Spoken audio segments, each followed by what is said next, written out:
Hey everybody, this is the Mega Bloks Call of Duty Zombies Office Mob figure pack. I've been looking forward to getting this one for quite some time. It's been tough to track this down at online stores, and it has not been in stores in my local region up until now. Finally, it's starting to show up on shelves.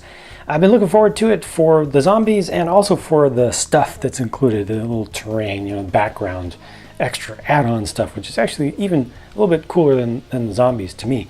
This has 5 zombie figures included, which I think is the right number, and I'll show you those up close. But the figure packs that come with the regular figures nowadays are going with 4 figures each, and the zombie figures have less articulation. They're less special. They're not as interesting. They're not as I won't say interesting, but they're not as well developed and complex as the regular figures. So it makes sense that for the same price as a pack of 4 fully articulated figures, you would get at least 5 zombies, and that's what they've done here, in addition to including this office stuff here.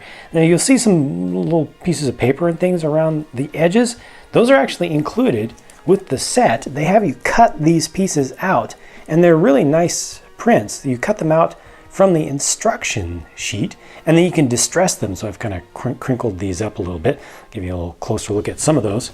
And they put weathering, very significant weathering, into the prints themselves, which really helps with the believability. I've got some in the drawer up there, and just realistic printing. A lot of them say top secret. You've got some redacted stuff.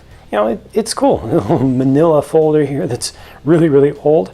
Nice chair that's built up there. Not really great for sitting in, but looks good on display. The desk unit is nice, and obviously the drawers open and close, and you've got 2 of those here on the front.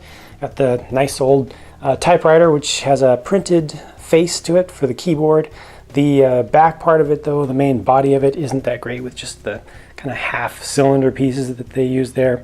That's not the best look, I think. I think it's probably one of the weaker things in this set. This is the base of a dial telephone, which I think it's a fine way to depict a good old rotary phone. And then the backboard here has the light in the middle, and it's showing you when everything went awry, and got some blood splatters on there. Again, no stickers in the set whatsoever, so anything that you see that is decorated is printed. Here are the first few zombie figures, and these all use the same bodies and legs. 3 different heads here. I think the one on the left is new. Correct me if I'm wrong on that. I don't remember that particular mold. They may have done it in one set before, but I personally don't recall it. It looks the best of them, I think, so far, but it's completely subjective. These are all the ones that have the least articulation, so these just have a single point of articulation per arm, and it just moves up and down. But they did a pretty good job of selecting the poses for these so that the arms look like they've got a little bit of motion to them. So depending upon how you set them up, you can kind of make it in the more of the lunging kind of look, or kind of go in between. Just you see kind of different things depending upon how you set that up. And then the heads are on ball joints, so those can be turned in really intentionally awkward ways that makes them look kind of alive, no undead. Yeah. And then here are the other 2. One guy has the headset for the phone, and that has a little silicone rubber tether that's been broken off intentionally. Also has that head mold that I like better.